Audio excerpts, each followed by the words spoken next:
اعوذ باللہ من الشیطان الرجیم بسم اللہ الرحمن الرحیم۔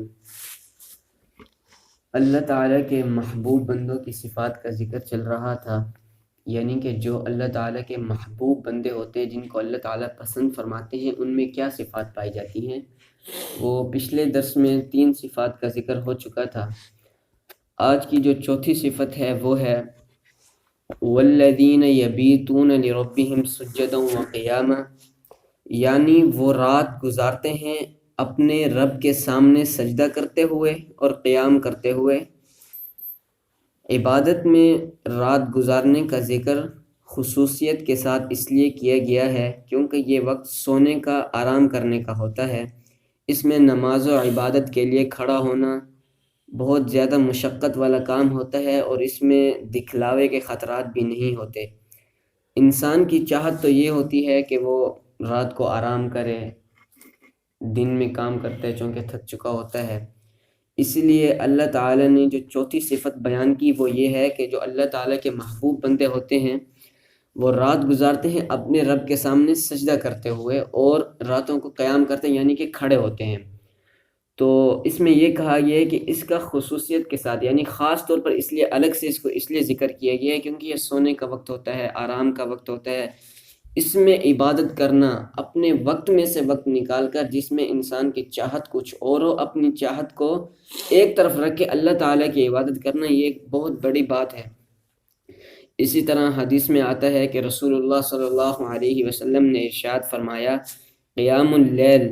یعنی کہ رات کو نماز پڑھنا اور تہجد کی نماز کی پابندی کیا کرو، کیونکہ وہ تم سے پہلے بھی نیک بندوں کی عادت رہی ہے، اور اللہ تعالیٰ سے تم کو قریب کرنے والی ہے، اور سیئات کا کفارہ ہے، یعنی کہ جو گناہ انسان کر چکا ہوتا ہے اس کا کفارہ ہے، اور گناہوں سے روکنے والی چیز ہے۔ اسی طرح ایک اور حدیث ہے جس میں حضرت ابن عباس رضی اللہ تعالیٰ عنہ نے فرمایا کہ جس شخص نے عشاء کی نماز کے بعد 2 یا زیادہ رکعتیں پڑھ لی وہ بھی اس کے میں داخل ہے۔ اب دیکھیں اللہ تعالیٰ نے دین کو کتنا آسان فرما دیا ہے۔ یہ حدیث شریف ہے، کوئی کسی عالم کی طرف سے، کسی بڑے علماء کی طرف سے لکھی ہوئی بات نہیں۔ حضرت ابن عباس رضی اللہ تعالیٰ عنہ سے روایت ہے کہ جس شخص نے عشاء کے بعد 2 یا زیادہ رکعتیں پڑھ لی، اب اس میں کتنا وقت لگتا ہے، وہ بھی اس میں داخل ہوتا ہے، جو ہم نے پیچھے فرمایا کہ اللہ تعالیٰ کے محبوب بندوں میں وہ بھی داخل ہوتا ہے۔ اسی طرح ایک اور حدیث ہے، حضرت عثمان غنی رضی اللہ تعالیٰ عنہ سے روایت ہے کہ رسول اللہ صلی اللہ علیہ وسلم نے ارشاد فرمایا جس شخص نے عشاء کی نماز جماعت کے ساتھ ادا کر لی تو آدھی رات کی عبادت میں گزارنے کے حکم میں ہو گیا، اس نے گویا آدھی رات کی عبادت کر لی۔ اور اسی طرح جس نے صبح کی نماز جماعت سے ادا کر لی وہ باقی آدھی رات بھی عبادت گزارنے والا سمجھا جائے گا، یعنی کہ جس نے رات کی نماز، عشاء کی نماز جماعت کے ساتھ، اور پھر صبح کی نماز، رات کو سو جائے، کوئی عبادت نہ کرے، ایک عشاء کی وقت نماز جماعت کے ساتھ پڑھ لے، ایک صبح کی نماز جماعت کے ساتھ پڑھ لے، گویا اس کو پوری رات عبادت کا ثواب مل گیا۔ اب اللہ تعالیٰ نے دین کو کتنا آسان بنایا ہے، ہم نے خود مشکل بنا دیا ہے۔ اصل جو مسئلہ ہے وہ اس میں یہ ہے کہ ہمارے دل میں اس کی اہمیت نہیں ہے دین کی۔ ہمارے اندر، آپ خود سوچیں، ہمارے اندر جس چیز کی اہمیت ہے، دنیا کی اہمیت ہے، ہم دنیا کے اوقات کو نہ 1 منٹ آگے ہونے دیتے ہیں نہ 1 منٹ پیچھے ہونے دیتے ہیں۔ ہماری دکان اگر 8 بجے کھلنی ہے تو 8 بجے ہی کھلتی ہے۔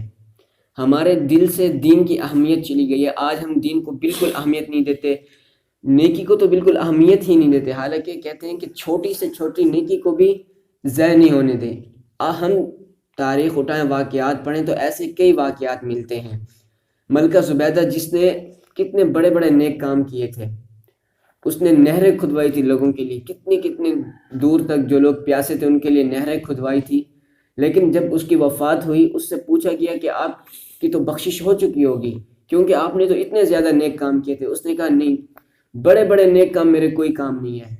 ایک دفعہ اذان ہو رہی تھی، میں اپنے باغ میں بیٹھی ہوئی تھی تو اذان ہو رہی تھی، میرے سر سے دوپٹہ اترا ہوا تھا، وہ میں نے دوپٹہ پہن لیا، اللہ تعالیٰ کو میری یہ ادا پسند آ گئی اور اسی پہ میری بخشش ہو گئی۔ اس لیے ہمیں چھوٹی سے چھوٹی نیکی کو بھی ضائع نہیں کرنا چاہیے، اور اس آیت سے ہمیں جو سبق ملتا ہے وہ نماز کا ہے کہ کتنی اہمیت ہے نماز کی۔ اسی لیے ویسے پانچوں نمازیں ہمیں پڑھنی چاہیے وقت پر، زیادہ دین کے لیے 24 گھنٹوں میں سے 1 گھنٹہ نہیں لگتا سب نمازوں میں.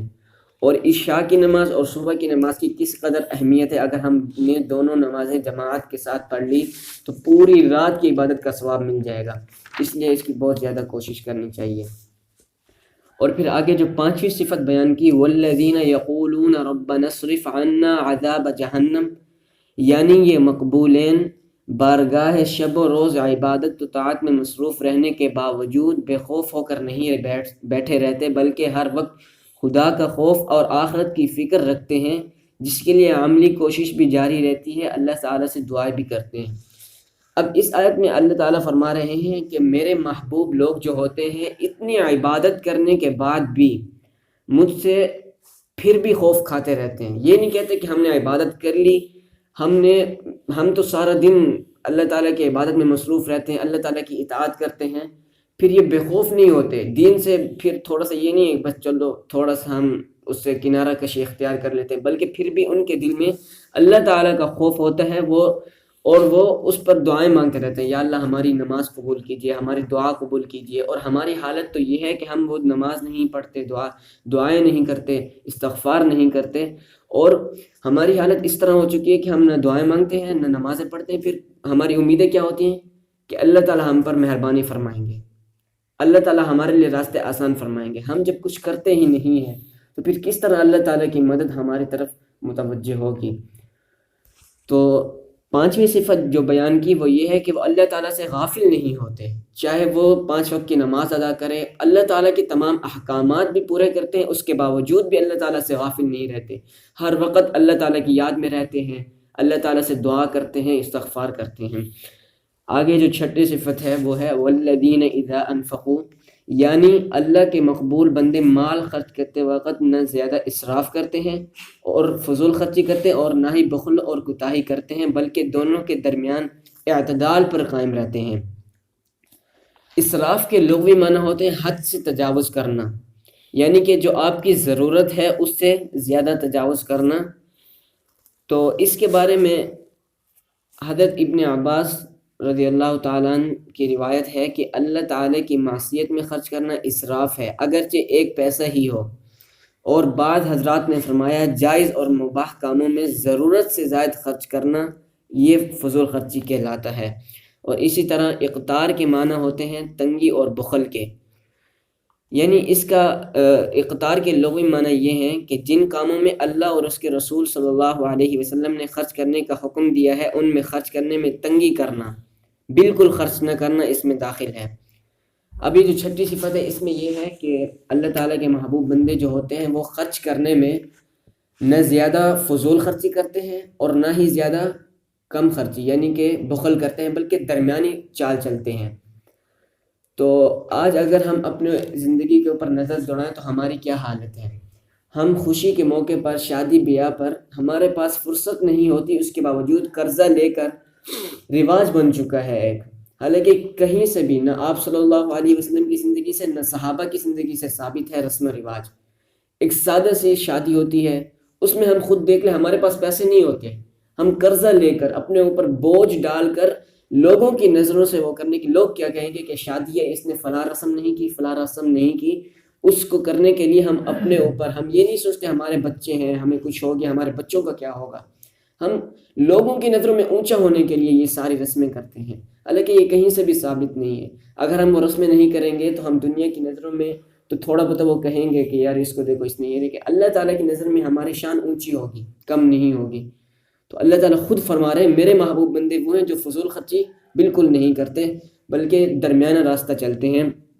اسی طرح ایک حدیث ہے کہ حضرت عبداللہ بن مسعود سے روایت ہے کہ رسول اللہ صلی اللہ علیہ وسلم نے فرمایا، یعنی جو شخص خرچ میں میانہ روی اور اعتدال پر قائم رہتا ہے وہ کبھی فقیر و محتاج نہیں ہوتا.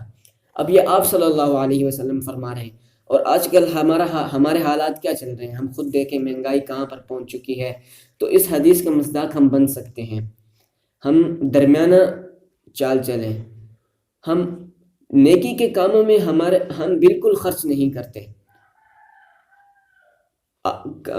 میں نے کل خود دیکھا اکثر مسجد، اس میں جو عام گلہ لگایا گیا ہے، عام چندہ بکس لگایا گیا ہے لوگوں کے اس کے لیے، اس کو جب مہینے بعد کھولا جاتا ہے اس میں 150 200 سے اوپر نہیں نکلتے، اور ہم شادی بیاہ باقی اس میں کتنا خرچ کرتے ہیں۔ یہ مساجد ہم یہاں پر نماز پڑھتے ہیں، ہم یہاں پر لائٹ وہ کرتے ہیں، تو ان کا خیال بھی ہمیں ہی رکھنا ہے۔ جس طرح ہم شادی بیاہ میں خرچ کرتے ہیں، باقی دیگر رسومات ہیں اس طرح خرچ کرتے ہیں، اس طرح نیکی کے کاموں میں بھی ہم مدرسے میں دینے کے لیے کتنا کتراتے ہیں۔ تو اس طرح یہ بھی اللہ تعالیٰ کے محبوب بندوں کی چھٹی صفت ہے کہ وہ درمیانہ راستہ اختیار کرتے ہیں، نہ زیادہ فضولی خرچی کرتے ہیں اور نہ زیادہ کمی کرتے ہیں۔ تو دعا ہے کہ جو آج 3 صفات بیان ہوئی اللہ تعالیٰ یہ ہمارے اندر پیدا فرما دیں، اور ہمیں خود بھی اس کی کوشش کرنی چاہیے۔ اللہ تعالیٰ عمل کرنے کی توفیق عطا فرمائے۔ وآخر دعوانا ان الحمد للہ رب العالمین۔